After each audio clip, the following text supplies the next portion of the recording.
Hello everyone, आज हम करने वाले हैं 100 मोस्ट इंपॉर्टेंट ईडियम्स आपके आने वाले गवर्नमेंट एग्जाम्स के लिए। चलिए शुरू करते हैं। सबसे पहला, a bull in a China shop. इसका मतलब ये होता है कि अगर कोई पर्सन बहुत ज्यादा क्लमजी है या वो जहां भी जा रहा है ना तो वहां पे चीजें ना टूट रही हैं या कुछ ना डैमेज हो जा रहा है ना, तो उसे ही कहा जाता है bull in a China shop.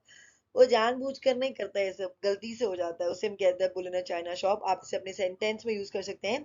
He is like a bull in a China shop, always knocking things over. यानी कि वो जहां भी जाता है वहां पे चीजें ना गिरा देता है, इसलिए वो bull in a China shop है। The next one is blessing in disguise. देखिए इसका मतलब होता है अगर कोई चीज आपको शुरुआती दौर पे प्रॉब्लमैटिक लगे या परेशानियों से भरा हुआ लगे ना, मगर बाद में अगर वो आपके लिए ना एक वरदान साबित हो जाए तो उसे ब्लेसिंग इन डिसगाइज कहा जाता है। यानी कि if you say that something is a blessing in disguise, you mean that it causes problems and difficulties at first, but later you realize that it was the best thing that could have ever happened.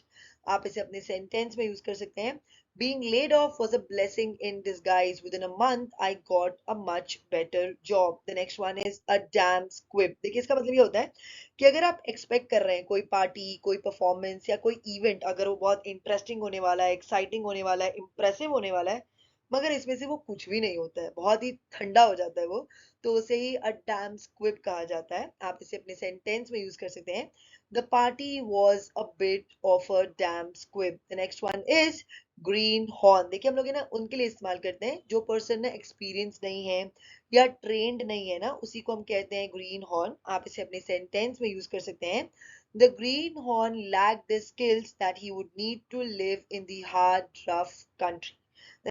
Alpha and omega. देखिए alpha and omega का मतलब होता है, आपने movies में ना देखिए बहुत बार एक फेमस डायलॉग सुना होगा, तुम ही हो मेरा दिन, तुम ही हो मेरी रात, तुम ही हो मेरी शुरुआत, तुम ही हो मेरा अंत, तुम ही हो मेरा सब कुछ। ये ना कोई भी हो सकता है, आपके पेरेंट्स हो सकते हैं, आपके पार्टनर हो सकते हैं, आपकी पढ़ाई हो सकती है, आपका करियर हो सकता है, पैसा हो सकता है। उसे ही अल्फा एंड ओमेगा कहा जाता है। आप इसे अपने सेंटेंस में यूज कर सकते हैं। He loved his wife very much and said that she was the alpha and omega of his life. The next one is dead ringer. देखिए डेड रिंगर का मतलब होता है अगर कोई पर्सन एग्जैक्टली किसी की तरह दिखे ना, तो उसे ही डेड रिंगर कहा जाता है। यानी कि if you say that one person is a ringer और dead ringer for another, you mean that they look exactly like each other. आप इसे अपने सेंटेंस में यूज कर सकते हैं। She is a dead ringer for my cousin Julie. The next one is down to the wire. देखिए इसका मतलब ये होता है अगर कोई कंपटीशन है, ठीक है, या कोई सिचुएशन है, ठीक है, उसका अगर आपको ना रिजल्ट ना लास्ट लास्ट तक अगर नहीं पता चले ना, मतलब कि एकदम आप लोग कंफ्यूज है कि क्या होगा, कौन जीतेगा कौन जीतेगा, उसे कहा जाता है डाउन टू द वायर। यानी कि a situation where the outcome is not decided until the very end. आप इसे अपने सेंटेंस में यूज कर सकते हैं। They went down to the wire and it was impossible to tell who would win till the very last moment. The next one is dry run. ये advance word है rehearsal के लिए, मतलब EDM है rehearsal के लिए। तो अगली बार रिहर्सल की जगह पर आप ड्राई रन बोलिएगा। आप इसे अपने सेंटेंस में यूज कर सकते हैं।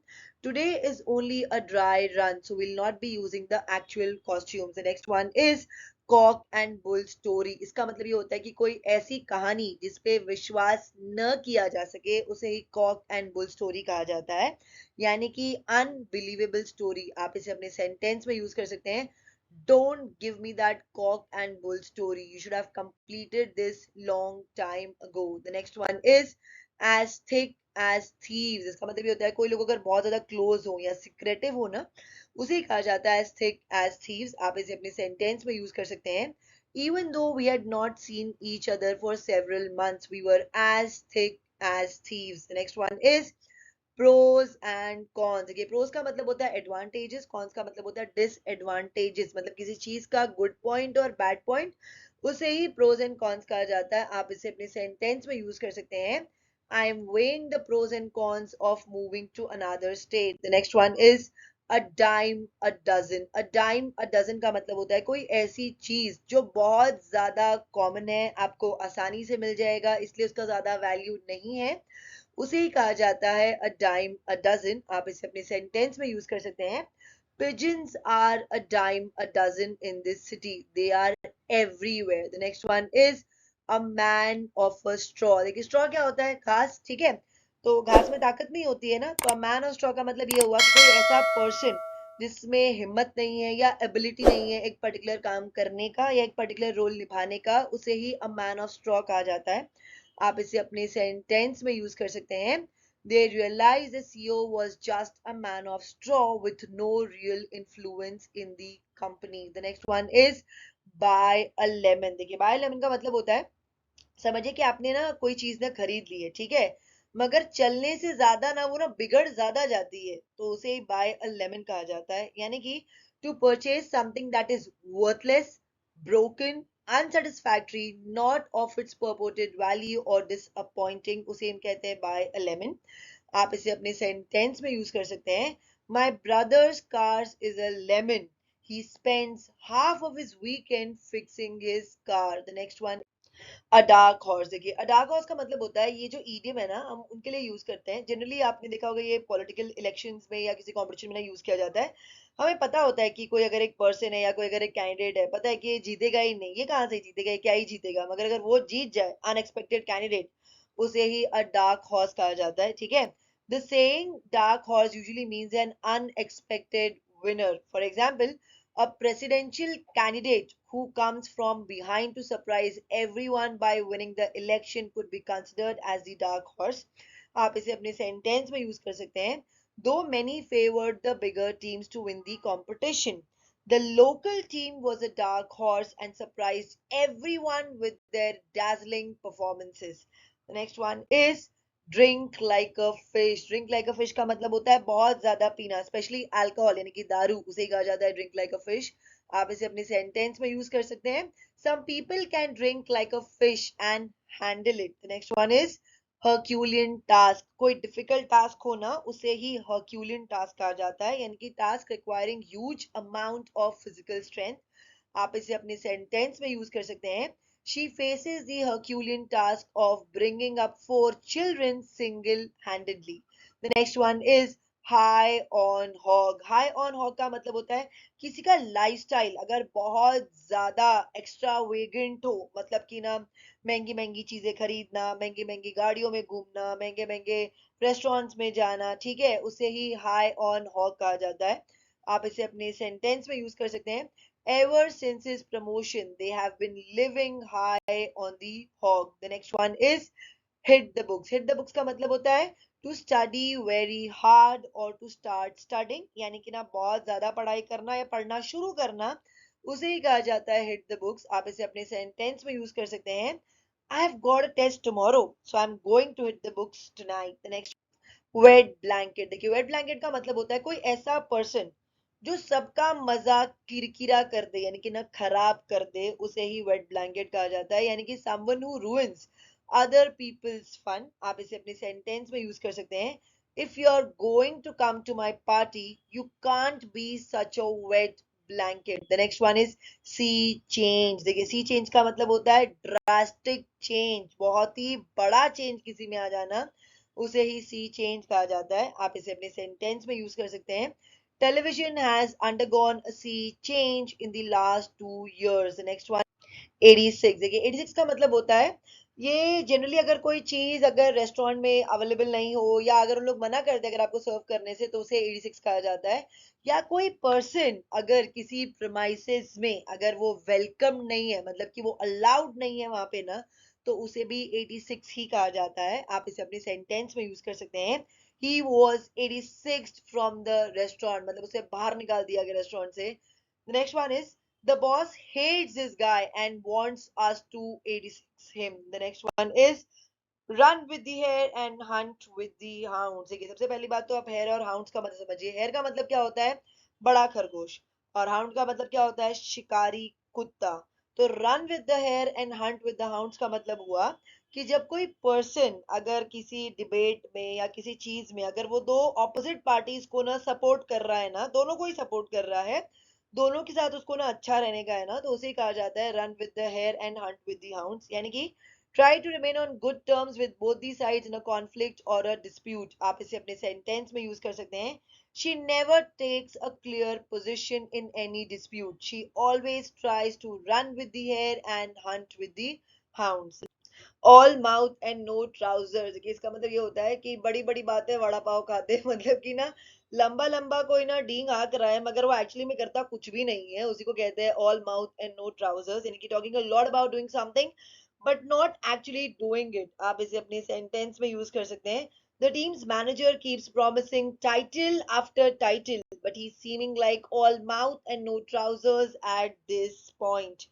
The next one is face the music. Face the music का मतलब होता है when you have to face the music, you are confronted with the consequences of something bad you have done। यानी कि फेस द म्यूजिक का मतलब होता है कि ना पनिशमेंट फेस करिए, अगर आपने कुछ भी गलत किया है तो उसके कॉन्सिक्वेंसेस के लिए भी आप तैयार रहिए, उसे ही कहा जाता है फेस द म्यूजिक। आप इसे अपने सेंटेंस में यूज कर सकते हैं। The others all ran off leaving me to face the music. The next one is salt of the earth। देखिए इसका मतलब ये होता है if you describe someone as salt of the earth, you have a lot of respect for them as a type of person who deals with difficult or demanding situations without making any unnecessary fuss। आप इसे अपने sentence में use कर सकते हैं। You can trust her, she is the salt of the earth। next one is on the ball. देखिए on the ball का मतलब होता है कोई पर्सन अगर बहुत ज्यादा अलर्ट है या तो उसके आसपास में ना जो भी चीजें हो रही है ना उसको सब चीजों के बारे में पता है ना, उसे ही ऑन द बॉल कहा जाता है। यानी कि if someone is on the ball they are very alert and aware of what is happening, यानी कि सतर्क रहता है वो इंसान, उसे ही ऑन द बॉल कहा जाता है। आप इसे अपने सेंटेंस में यूज कर सकते हैं। That new teacher is really on the ball. देखिए सिट टाइट, सिट टाइट का मतलब होता है इफ यू सिट टाइट ना, तो मतलब कि आप जिस सिचुएशन में हैं या आप जिस जगह पर है ना आप ना वहीं हैं, आप कोई भी एक्शन नहीं ले रहे क्योंकि आप इंतजार कर रहे हैं कि कोई और कर देगा वो आपके लिए या कोई और एक्शन ले ले आपकी जगह पर, उसे सिट टाइट कहा जाता है। आप इसे अपने सेंटेंस में यूज कर सकते हैं। Share holders are being advised to sit tight until the crisis passes. The next one is put your foot in your mouth. देखिए put your foot in your mouth का मतलब होता है पैर मुंह में ले लेना नहीं। इसका मतलब होता है कि जब भी मुंह खोल रहे हैं तो कुछ स्टूपिड या एम्बैरसिंग बोल रहे हैं, मतलब ऐसा बोल रहे हैं जिससे ना बेइज्जती हो जाए सामने में, उसे कहा जाता है put your foot in your mouth. आप इसे अपने सेंटेंस में यूज कर सकते हैं।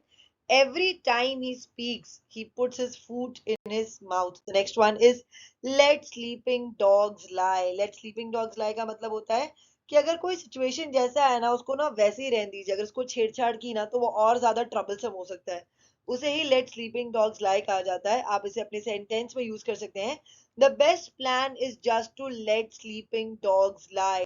Break your duck. देखिए ब्रेक योर डक का मतलब होता है कि कोई पर्सन अगर रेपिटेटिवली ना फेल हो रहा हो किसी काम में, मतलब कि वो सक्सेसफुल नहीं हो रहा हो बट अब वो सक्सेसफुल हो गया है, तो उसे ही ब्रेक योर डक कहा जाता है। आप इसे अपने सेंटेंस में यूज कर सकते हैं। I repeatedly made mistake in my coding, however I could break the duck at the last। the next one is make waves। make waves का मतलब होता है अपनी छवि छोड़ना, to create a great impression on someone, उसे ही make waves कहा जाता है। आप इसे अपने सेंटेंस में यूज कर सकते हैं। I know it would make waves at work। the next one is big चीज। बिग चीज का मतलब होता है एक बहुत ही महत्वपूर्ण व्यक्ति, अ वेरी इंपॉर्टेंट पर्सन, उसे ही बिग चीज कहा जाता है। आप इसे अपने सेंटेंस में यूज कर सकते हैं। हु इज द बिग चीज in the small town. The next eager beaver. देखिए इसका मतलब ये होता है कि अगर कोई पर्सन बहुत ज्यादा एंथुजियास्टिक है ना किसी काम को कंप्लीट करने में, बहुत ज्यादा उत्साही है वो, ठीक है, तो उसे ही ईगर बीवर कहा जाता है। आप इसे अपने सेंटेंस में यूज कर सकते हैं। Our boss is an eager beaver. The next one is in the doghouse. अगर आप किसी को बोल रहे हैं ना कि वो है इन द डॉग हाउस, मतलब कि वो बहुत बड़े प्रॉब्लम में है, दे आर इन ट्रबल और someone is upset with them, आप इसे अपने सेंटेंस में यूज कर सकते हैं। The police caught her driving without a license. I guess she's in the doghouse now। The next one is one trick pony। देखिए one trick pony का मतलब होता है कोई पर्सन अगर किसी एक ही काम में अगर अच्छा हो या उसमें सिर्फ कोई एक ही टैलेंट हो ना, तो उसे वन ट्रिक पोनी कहा जाता है। जनरली ना ये एक नेगेटिव इडियम है, ये किसी के लिए इस्तेमाल नहीं करना चाहिए, ठीक है। आप इसे अपने सेंटेंस में यूज कर सकते हैं। The president is becoming a one trick pony, a tax cut is his answer to every problem. The next one is cold turkey. देखिए कोल्ड टर्की का मतलब होता है अगर कोई पर्सन अपना कोई आदत अगर एकाएक छोड़ दे ना, तो उसे ही कोल्ड टर्की कहा जाता है। यानी कि quitting something, cold turkey means that you stop certain habits abruptly, usually without any preparation। आप इसे अपने सेंटेंस में यूज कर सकते हैं। She quit her job cold turkey to see pink elephants। देखिए पिंक एलिफेंट यानी कि ना गुलाबी रंग के हाथी कभी देखे आपने? नहीं होते हैं ना। तो टू सी पिंक एलिफेंट्स का मतलब होता है कि किसी ने पी रखी है, उसी कहा जाता है टू सी पिंक एलिफेंट्स। आप इसे अपने सेंटेंस में यूज कर सकते हैं। When I started seeing pink elephants I knew I had to stop drinking so much. The next one is kith and kin. Kith and किन का मतलब होता है आपके रिलेटिव्स, आपके फ्रेंड्स जिनसे आप कनेक्टेड हैं, उन्हें किथ एंड किन कहा जाता है। आप इसे अपने सेंटेंस में यूज कर सकते हैं। All John's kith and kin came to his wedding. The next one is hornet's nest। देखिए इसका मतलब होता है कि कोई troublesome या hazardous situation उसे ही hornet's nest कहा जाता है। आप इसे अपने सेंटेंस में यूज कर सकते हैं। The new production targets have stirred up a hornet's nest. The next one is close but no cigar। देखिए इसका मतलब ये होता है कि समझिए कि अगर कोई पर्सन कोई ना एग्जाम दे रहा है, उसका प्रीलिम्स क्लियर हो गया, मेंस क्लियर हो गया, मगर इंटरव्यू नहीं हुआ, तो उसे कहा जाता है क्लोज बट नो सिगार। अगर आप स्टेशन पहुंच गए, 1 मिनट से आपकी ना गाड़ी छूट गई, उसे ही कहा जाता है क्लोज बट नो सिगार। यानी कि use to say that someone almost succeeded but is not completely successful और करेक्ट, उसे ही कहा जाता है क्लोज बट नो सिगार। आप इसे अपने सेंटेंस में यूज कर सकते हैं। She made a good attempt at catching the baseball, close but no cigar. The next one is fuddy duddy. Fuddy duddy का मतलब होता है कोई पर्सन अगर ओल्ड फैशन्ड है और बहुत ज्यादा फसी है, तो उसे ही फडी डडी कहा जाता है। आप इसे अपने सेंटेंस में यूज कर सकते हैं। That dress makes you look like such a fuddy duddy. The next one is good Samaritan. Good Samaritan का मतलब होता है कोई ऐसा पर्सन जो सबकी मदद करता है, जैसे कि सोनू सूद थे जिन्हें कोविड के टाइम पे सबकी बहुत ज्यादा मदद की थी, तो वो हो गए गुड समैरिटन। आप इसे अपने सेंटेंस में यूज कर सकते हैं। A good Samaritan eventually came to her rescue. The next one is graveyard shift। देखिए ग्रेवयार्ड शिफ्ट का मतलब होता है कोई पर्सन अगर रात को काम करे ना, यानी कि रात को शुरू कर रहा है और सुबह तक काम कर रहा है ना, तो उसे ग्रेवयार्ड शिफ्ट कहा जाता है। यानी कि working hours that begin late at night and continues till early morning. आप इसे अपने सेंटेंस में यूज कर सकते हैं। I have been really tired since I started working the graveyard shift. The next one is hold one's horses. अगर आपको किसी को बोलना हो ना कि थोड़ा शांत हो जाओ, बी पेशेंट, तब आप ये इडियम यूज कर सकते हैं, यानी कि होल्ड वंस हॉर्सेस। आप इसे अपने सेंटेंस में यूज कर सकते हैं। The policeman told everyone to hold their horses while he surveyed the crash site. The next Dutch uncle. देखिए डच अंकल का मतलब होता है कोई पर्सन अगर किसी को ना ओपनली क्रिटिसाइज कर दे, कहीं पर भी लेक्चर दे दे, डांट दे, ब्लंटली बोल दे, मुंह पे जो भी बोलना हो ना फ्रैंकली बोल दे, तो उन्हें ही डच अंकल कहा जाता है। जनरली आपके भलाई के लिए बोल रहे होते हैं, मगर हमें नहीं अच्छा लगता है ना, तो उसे डच अंकल कहते हैं। आप इसे अपने सेंटेंस में यूज कर सकते हैं। He acts like a Dutch uncle all the time. No on which side bread is butter. देखिए इसका मतलब ये होता है, देखिए ब्रेड के जिस तरफ बटर लगा होता है वो साइड खाने में ज्यादा अच्छा लगता है। तो इसका मतलब ये हुआ कि जिस तरफ ना आपका बेनिफिट है, उसी को कहा जाता है know on which side bread is buttered. आप इसे अपने सेंटेंस में यूज कर सकते हैं। Jenny supported a different political candidate because she knows which side her bread is buttered. Naughty problem. Naughty problem का मतलब होता है कोई प्रॉब्लम अगर बहुत ज्यादा डिफिकल्ट या कॉम्प्लेक्स है ना, तो उसे नॉटी प्रॉब्लम कहा जाता है। आप इसे अपने सेंटेंस में यूज कर सकते हैं। We should think about another facet of this knotty problem. The next, the rose that grew from concrete. इसका मतलब ये होता है, आपने हिंदी में कहावत सुना होगा ना कि कीचड़ में कमल खिला है, उसे ही कहा जाता है the rose that grew from concrete. यानी कि कोई ऐसा पर्सन जिसने अपनी लाइफ में ना बहुत सारे ना अचीवमेंट्स पा लिए हैं, इवन दो वो किसी बहुत बड़े जगह से या बहुत बड़े घर से नहीं आ रहा था, उसे कहा जाता है the rose that grew from concrete. आप इसे अपने सेंटेंस में यूज कर सकते हैं। Nancy performed well despite her poor background, much like the rose that grew from concrete. The next one is joshing me। joshing me का मतलब होता है someone who is joking around, या कोई पर्सन अगर सीरियस नहीं है, उसे ही कहा जाता है joshing me। यानी कि Ken said he won the lottery, but as it turned out he was just joshing me। The next one is southpaw। southpaw का मतलब होता है अगर कोई पर्सन लेफ्ट हैंडेड है ना, तो उसे southpaw कहा जाता है। आप इसे अपने सेंटेंस में यूज कर सकते हैं। Their pitcher was a southpaw। The next, ups and downs। ups and downs का मतलब होता है if you have ups and downs you experience a mixture of good things and bad things, उसे ups and downs कहा जाता है। आप इसे अपने सेंटेंस में यूज कर सकते हैं।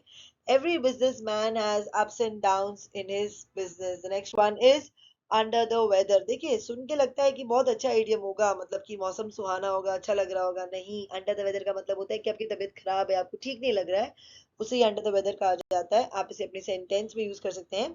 She is been a bit under the weather recently. The next one is blue blood. Blue blood का मतलब होता है कि अगर कोई पर्सन किसी बहुत बड़े घर से आ रहा है, या प्रिविलेज्ड है, या बहुत ही पैसे वाले घर से आ रहा है, पावरफुल घर से आ रहा है ना, तो उसे ब्लू ब्लड कहा जाता है। आप इसे अपने सेंटेंस में यूज कर सकते हैं। Many blue blood children attend this private school. Get your working papers. Get your working papers का मतलब होता है किसी पर्सन को अगर उसकी नौकरी से निकाल दिया जाए ना, उसे कहा जाता है गेट योर वर्किंग पेपर्स, यानी कि to be dismissed from employment और to be order to leave और move on from a place. आप इसे अपने सेंटेंस में यूज कर सकते हैं। She was called into the boss office and given her working paper. A bird in the hand is worth two in the bush. इसका मतलब ये होता है कि कुछ ज्यादा पाने की लालच में जो हाथ में है ना उसे भी गवा देना, उसे कहा जाता है a bird in the hand is worth two in the bush. आप इसे अपने सेंटेंस में यूज कर सकते हैं। You probably shouldn't quit this job unless you know you are gonna get the new one for sure. A bird in the hand is worth two in the bush. The next one is a house divided against itself cannot stand, यानी कि ना everyone involved must unify and function together or it will not work out। यानी कि अगर कोई company है या कोई ऑर्गेनाइजेशन है या कोई घर है, तो सबको ना एकजुट होकर ना काम करना पड़ेगा। अगर उन लोग एकजुट नहीं है तो वहां पे काम नहीं हो सकता है। आप इसे अपने सेंटेंस में यूज कर सकते हैं। I wish Ben and Jerry would learn to get along after all a house divided against itself cannot stand। the next एनाम एनालेग। एनाम एनालेग का मतलब होता है कोई चीज अगर बहुत ज्यादा महंगी है, या उसको खरीदने में अगर आपके बहुत सारे पैसे जा रहे हैं ना, या आपके पॉकेट में छेद हो जा रहा है उसको खरीदने के बाद, उसे ही एनाम एनालेग कहा जाता है। आप इसे अपने सेंटेंस में यूज कर सकते हैं। I would love to buy a Rolls Royce but they cost एनाम and a leg. The next one is blue moon. Blue moon का मतलब होता है कभी कभार होना, उसे ब्लू मून कहा जाता है, यानी कि अ रेयर इवेंट और अकरेंस। आप इसे अपने सेंटेंस में यूज कर सकते हैं। That kind of chance comes once in a blue moon. The next one is choose someone out. Choose someone out का मतलब होता है किसी को बहुत ज्यादा डांटना, उसे ही चूज समवन आउट कहा जाता है। आप इसे अपने सेंटेंस में यूज कर सकते हैं। The policeman chewed out the driver for reckless driving। Dog days of summer. Dog days of summer का मतलब होता है जो अभी चल रहा है, यानी कि ना बहुत ज्यादा गर्मी होना, the hottest days of the summer season. आप इसे अपनी सेंटेंस में यूज कर सकते हैं। Popsicles are great for staying cool during the dog days of summer. The next one is flash in the pan. Flash in the pan का मतलब होता है कोई चीज अगर आपको शुरुआत में ना बहुत ज्यादा इंटरेस्टिंग लगता है, या लगता है आपको कि अरे वाह ये कुछ तो अच्छा होगा इसमें, ठीक है ना, बट एक्चुअली वो होता कुछ भी नहीं है, ठीक है। समथिंग दैट शोज पोटेंशियल और looks promising in the beginning but fails to deliver anything in the end, उसे ही कहा जाता है फ्लैश इन द पैन। आप इसे अपने सेंटेंस में यूज कर सकते हैं। Benny's new novel proves he isn't just a flash in the pan। The next one is foam at the mouth। देखिए ये ना एक इमोजी भी है आपके व्हाट्सएप पे, देखा होगा आपने कि मुंह से ऐसे ना झाग निकलते हैं, उसे फोम एट द माउथ कहा जाता है। लेकिन ना बहुत ज्यादा गुस्सा, जब गुस्सा होता है हम लोग वो इमोजी भेजते हैं ना, तो उसी कहा जाता है फोम एट द माउथ। आप इसे अपनी सेंटेंस में यूज कर सकते हैं। He is foaming at the mouth about the committees decision. J walk. J walk का मतलब होता है कि बेवकूफों की तरह रोड पे चलना, यानी कि आप ट्रैफिक रूल्स का पालन नहीं कर रहे हैं और कैसे भी रोड क्रॉस कर रहे हैं ना, उसे जे वॉक कहा जाता है। आप इसे अपने सेंटेंस में यूज कर सकते हैं। If you J walk you could easily get hit by the car. The next one is knee and jerk reaction, यानी कि एक बहुत ही क्विक या ऑटोमेटिक रिस्पॉन्स, उसे कहा जाता है नी एंड जर्क रिएक्शन। आप इसे अपने सेंटेंस में यूज कर सकते हैं। In a knee-jerk reaction to the increase in cost, the company decided to shut down some of its operations. Let bygones be bygones। इसका मतलब ये होता है कि जो बीत गई वो बात गई, यानी कि किसी बुरी बात पे ना मिट्टी डालना, किसी झगड़े पे मिट्टी डालना, उसे कहा जाता है let bygones be bygones। यानी कि to forget about a disagreement or an argument, उसे हम कहते हैं let bygones be bygones। आप इसे अपने सेंटेंस में यूज कर सकते हैं। If she is willing, I'm willing to let bygones be bygones। The next one is New York minute. New York minute का मतलब होता है कोई टाइम अगर बहुत जल्दी बीत जाए ना, उसे ही न्यूयॉर्क मिनट कहा जाता है, यानी कि minute that seems to go by quickly specially in a fast paced environment. आप इसे अपने सेंटेंस में यूज कर सकते हैं। Everything will change in a New York minute. The next one is on pins and needles, यानी कि बहुत ज्यादा एंशियस होना या नर्वस होना, जैसे कि जब रिजल्ट आने वाला होता है तो हम लोग बहुत ज्यादा नर्वस होते हैं ना कि क्या होगा क्या होगा क्या होगा, उससे कहा जाता है ऑन पिन्स एंड नीडल्स। आप इसे अपने सेंटेंस में यूज कर सकते हैं। On hearing the news she was on pins and needles. Next one is on the fence. On the fence का मतलब होता है कि जब आप किसी चीज के बारे में डिसाइड नहीं कर पाते हैं ना, उसे कहा जाता है ऑन द फेंस। आप इसे अपने सेंटेंस में यूज कर सकते हैं। Many consumers are still on the fence waiting for a less expensive computer to come along. Next one is raining cats and dogs. इसका मतलब होता है बहुत जोर से बारिश होना, उसे ही कहा जाता है raining cats and dogs. आप इसे अपने सेंटेंस में यूज कर सकते हैं। We'll have to cancel the cricket match. It's raining cats and dogs. The next one is kill two birds with one stone. यानी कि एक तीर से दो शिकार। Accomplish two tasks with one reaction. उसे कहा जाता है kill two birds with one stone. आप इसे अपने सेंटेंस में यूज कर सकते हैं। He was obviously out to kill two birds with one stone. The next one is rain on my parade. ये बहुत बुरी चीज होती है, मतलब किसी का ना अच्छा चीज चल रहा है उसको जाके ना बर्बाद कर देना, खराब कर देना, उसे ही कहा जाता है रेन ऑन माई परेड, यानी कि to ruin a good thing for someone. आप इसे अपने सेंटेंस में यूज कर सकते हैं। I don't mean to rain on your parade, but I have some bad news. The next one is when pigs fly. देखिए, कभी आपने देखा है पिग्स को उड़ते हुए? होता है ऐसा? नहीं होता है ना। तो मतलब कि कोई ऐसी चीज जो कभी होने ही नहीं वाली है ना, उसे कहा जाता है when pigs fly. आप इसे अपने सेंटेंस में यूज कर सकते हैं। Sure, he'll pay for the drinks when pigs fly. जैसे कि आपके पेरेंट्स आपको गोवा जाने की परमिशन दे देंगे, वही when pigs fly जो कि कभी होने ही नहीं वाला है, ठीक है। Next one is to cut corners. To cut corners का मतलब होता है कि किसी काम को ना बहुत फटाफट ना खत्म कर देना, often resulting in low quality work, उसे कहा जाता है टू कट कॉर्नर्स। आप इसे अपने सेंटेंस में यूज कर सकते हैं। It is certainly not a sensible move to cut corners with national security. The next one is break a leg. Break a leg हम उनको बोलते हैं जिन्हें हमें ऑल द बेस्ट कहना हो या गुड लक कहना हो, उसे कहा जाता है ब्रेक अ लेग। आप इसे अपने सेंटेंस में यूज कर सकते हैं। Break a leg. I shouted out to him before he rushed in for his auditions. The next one, carrot and stick policy. इसका मतलब ये होता है कि अगर किसी ने ना कुछ अच्छा किया तब उसको रिवॉर्ड देना, ठीक है, और अगर कुछ बुरा किया तो उसे पनिशमेंट देना, उसे कैरेट एंड स्टिक पॉलिसी कहा जाता है। आप इसे अपने सेंटेंस में यूज कर सकते हैं। Some schools prefer the carrot and stick method when it comes to education. On cloud nine, इसका मतलब होता है बहुत ज्यादा खुश होना, उसे हम कहते हैं ऑन क्लाउड नाइन। आप इसे अपने सेंटेंस में यूज कर सकते हैं। He was on cloud nine after winning the competition. The next one is cut to the chase. Cut to the chase का मतलब होता है, हम लोग बोलते हैं ना कि पॉइंट पे आ क्या बोलना है, ठीक है, उसी कहा जाता है कट टू द चेस, यानी कि when somebody tells you to cut to the chase, it means that when you've been talking too long and you need to cut out all those extra details to get to the point. आप इसे अपने sentence में use कर सकते हैं। We haven't got all day for this discussion. Let's cut to the chase. The next one is to have sticky fingers. To have sticky fingers का मतलब होता है कि कोई पर्सन अगर बहुत ज्यादा चोरी करे ना तो उसे कहा जाता है to have sticky fingers. आप इसे अपने सेंटेंस में यूज कर सकते हैं। Money had started disappearing from the treasury coffers, so they realized that someone had sticky fingers. The next one, to be close fisted. देखिए, इसका मतलब होता है कि आपने ना बहुत बार नॉर्मल कॉन्वर्जेशन में सुना होगा, किसी को अगर हमें कंजूस बोलना होता है तो हम बोलते हैं ना उसका हाथ बहुत टाइट है, तो उसे ही कहा जाता है टू बी क्लोज फिस्टेड, यानी कि कंजूस, ठीक है। आप इसे अपने सेंटेंस में यूज कर सकते हैं। For a donation you know how close fisted he is. The next one is to go Dutch. To go Dutch का मतलब होता है जब किसी रेस्टोरेंट में अगर बिल बांट कर पे करते हैं ना, उसे कहा जाता है टू गो डच। आप इसे अपने सेंटेंस में यूज कर सकते हैं।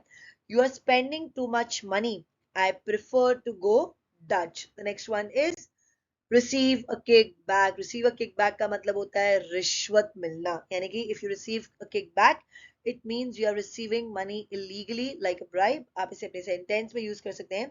Top executive received millions of dollars in kick backs as phony as a $3 bill. इसका मतलब ये होता है कि अगर आपको किसी को ना फेक बोलना हो या वो सच्चा आदमी नहीं है, जो भी बोल रहा है झूठ बोल रहा है ना, तभी हम लोग उसे कहते हैं as phony as a $3 bill. आप इसे अपने सेंटेंस में यूज कर सकते हैं। The course claims to teach you how to get rich in a hurry, but I can tell it is as phony as a $3 bill. The next one, find your feet का मतलब होता है कि अपनी जगह बनाना, स्पेशली किसी नए organisation में या किसी नए देश में अगर आप किसी नई जगह पर गए हुए हैं वहां पे, उसे कहा जाता है फाइंड योर फीट। आप इसे अपने सेंटेंस में यूज कर सकते हैं। I am new to this city so I am still finding my feet. The next one is bring home the bacon. देखिए ब्रिंग होम द बेकन का मतलब होता है कोई ऐसा पर्सन जो अर्निंग मेंबर है घर का, यानी कि वही है जो घर में सब कुछ ना लेकर आ रहा है, उसकी वजह से घर चल रहा है, उसे कहा जाता है ब्रिंग होम द बेकन। आप इसे अपने सेंटेंस में यूज कर सकते हैं, हिज मेथड्स में bring home the bacon. The next one, compare apples and oranges. देखिए इसका मतलब ये होता है, आपने एप्पल और ऑरेंज देखा है ना, दोनों देखिए कितने अलग है, बराबर ना, दोनों का टेक्सचर अलग, दोनों का स्वाद अलग, ठीक है।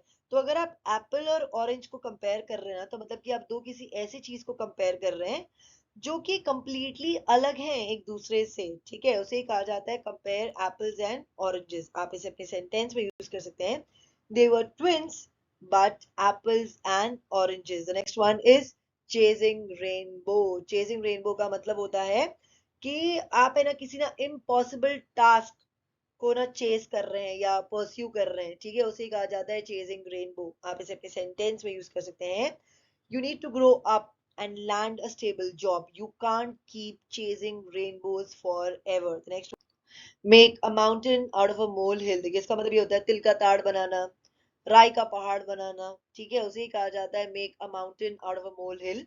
आप इसे अपने सेंटेंस में यूज कर सकते हैं, you are making a mountain out of a molehill, you wrote one bad essay, it doesn't mean you are going to fail. The next one is bury your head in the sand. इसका मतलब ये होता है कि किसी situation को देखकर भी ना अनदेखा करना, आप ट्राई कर रहे हैं कि वो एग्जिस्ट ही नहीं करता है, उसे कहा जाता है bury your head in the sand। This one means that you are trying to avoid a particular situation by pretending that it doesn't exist। आप इसे अपने सेंटेंस में यूज कर सकते हैं, he's a problem solver in most situations, but in your case, he wanted to bury his head in the sand. The next one is nip something in the bud. इसका मतलब ये होता है कि आप किसी चीज को अगर ना शुरुआती दौर पे अगर ना काट दें या उसको बढ़ने ही नहीं देना, उसे कहा जाता है nip something in the bud।